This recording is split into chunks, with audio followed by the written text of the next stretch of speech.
Hi, my name is John Paul Raj, and I'm on a mission to make the learning of math fun. So if you're new to this channel, please do consider subscribing. On this particular video, we're going to solve questions from sequences and series using the TI Nspire CX2. So let's start.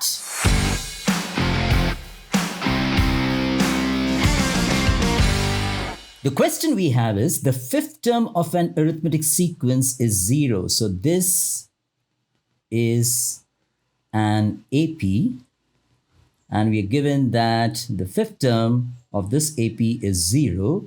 What else do we know? And the 15th term, it's given the 15th term is 180. That means U15 is 180. The question is to find the common difference and the first term. First term and the common difference. All right, so let's jump to the calculator and see how we can use this. All right, here what we are going to do is that we are just going to define u of n, the general term u of n, as a function, just like you define a function. So what I'm going to do, watch, I'm going to say un is going to be defined as, use that control and the key to the right hand side of 9 that defines, we use the same syntax for a function. So I'm just going to define it as a plus n minus 1. Let's put that in a parenthesis and make sure that you use the multiplication sign, okay?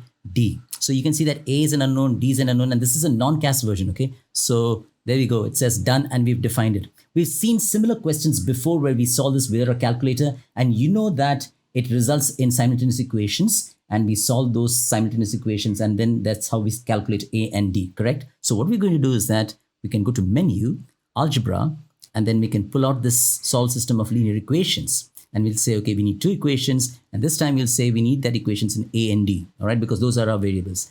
Okay, hit enter. And you've got that syntax, the template for a system of linear equations, two linear equations, okay? And here we'll enter what's given, u5 is equal to 0. So that's exactly how I'm going to enter. U bracket 5 is equal to 0. That's the first equation, all right? And the second one, I'm going to say u15, u bracket 15 is equal to 180.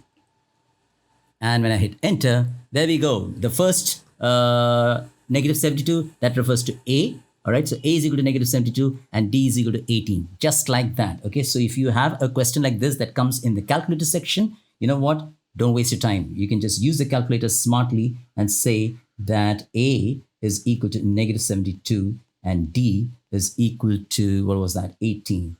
That's it.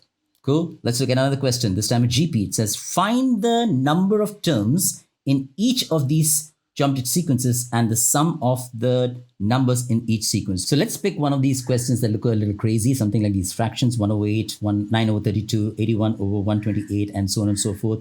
And there's a last term there. Okay, it says find the number of terms. So we need to do that, all right? So let's jump back to the calculator, and I will always encourage kids to do a new question on a new page. So insert a new problem. It's a good habit, okay? So each question has a different problem so that you have all the working there. Even at the time of the exams, you can check your work there, okay? So let's insert a new calculator page. It's a new problem. So this time, because we're given the first term, all right, that earlier example, the first term was not given. This time they've given the first term and the common value, the common ratio can be found out. So we need to say this is a GP and the first term is given as 1 over 8 and the R can be found out using the calculator. So we can come back to the calculator and we can say that the ratio, if you want to find out the ratio, let's pull out that template for the ratio and we say that the second term was 9 over 32. Just enter as it is, okay, 9 over 32. And the first term was 1 over 8 and we can hit enter. And if your calculator is set to the auto mode, it will give you in a fraction and that's good, okay? Leave it as a fraction, okay? So R, if I come back to my screen, I can say R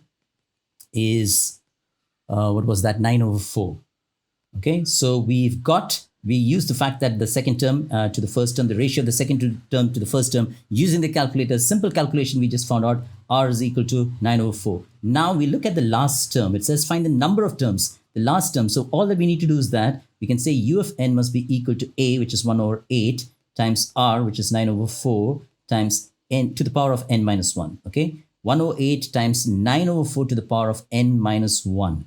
And then we can say, as we saw in the earlier video, we were doing it without the calculator. We just said we are going to equate this, right? We just said that 1 over 8 times 9 over 4 to the power of n minus 1. We equate it to that fraction 6561 over 2048. And then we solve for n, okay? That was done algebraically without the use of the calculator. But today we're looking at the calculator syntax. This time we can use nsolve, all right? So we can just go But first, let's define, okay? So U of n is A.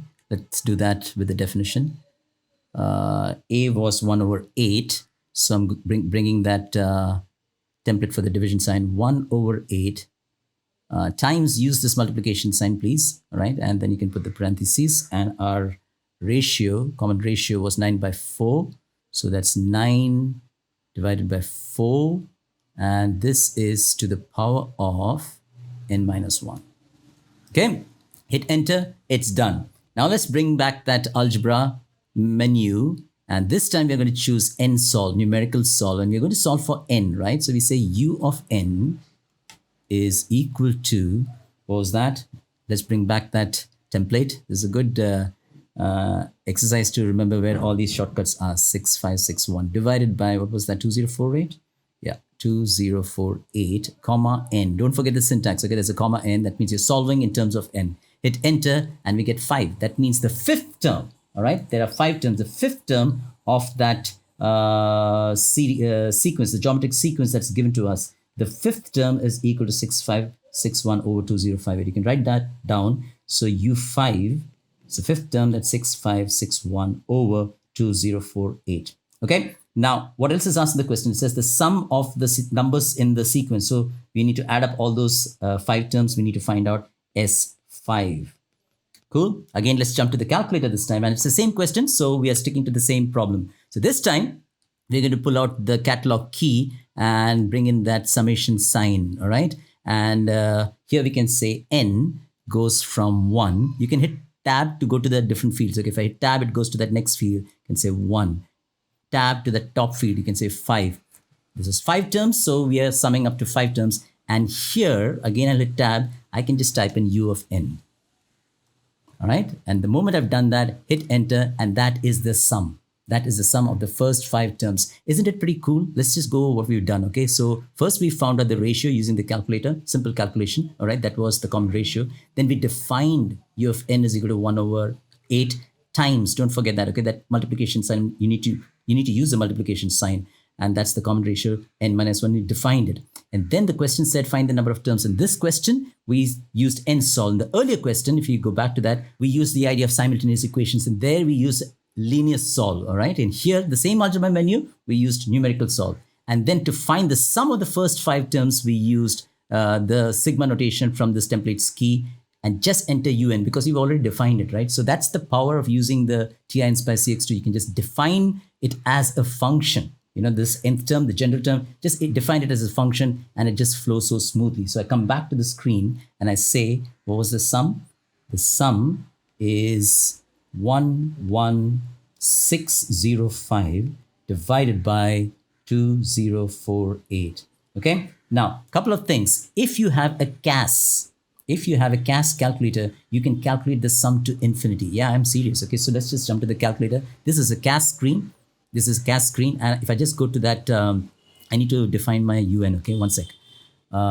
Even without defining the UN, if I just show it to you, right? So if I just jump to the catalog, and here you go, I've got the same summation. I'm just going to say n goes from 1 to infinity, okay? I'm just going to go up there and bring the infinity symbol that's somewhere here on the left-hand side of H that has got a flyout menu, and you can see pi, I, and there's infinity. This is sum to infinity, and this will work only on the CAS. And those who are doing AP, remember CAS is allowed for your exams. So it's a good thing to know that you can use sum to infinity or use the calculator to find the sum to infinity of a geometric sequence, okay? Now I want to enter that expression because I've not defined. So that means I can show that even this option is allowed, that even if you want to do it without defining, you can just come here, use a sigma notation and enter the general term as you would have done there. So let me do that, control division, and I'll say 1 divided by 8. And then we are going to say multiplication sign. Don't forget that. I'm just going to hit another parentheses and then bring in the ratio. And I'm going to enter 904 as it is, okay, to see what kind of error it will show. And to the power of n minus 1. Okay, so that's the general term in terms of a times r to the power of n minus 1. We know that this is greater than 1. The ratio is greater than 1. So it should give some error, and it says infinity. Can you see that? The calculator is smart. So, you know, I'll just calculate it for some other value. Let's just make it 4 over 9, all right? And 4 over 9 is clearly less than 1. The value of r is less than 1. When I hit enter, it will calculate the sum to infinity. All I wanted to show was using the cas, you can find the sum to infinity. With a non-cas, you can't find the sum to infinity, but you can still find the sum using that same syntax. If you go to that templates key, you can't find the sum to infinity. You can find a finite sum, but an infinite sum, the sum to infinity can be found using the cas. So if you're taking the AP exam, please make sure that you use this option in the calculator section. If you found this video useful, please make sure that you like, share, and subscribe to this channel. I'm going to see you all in the next video.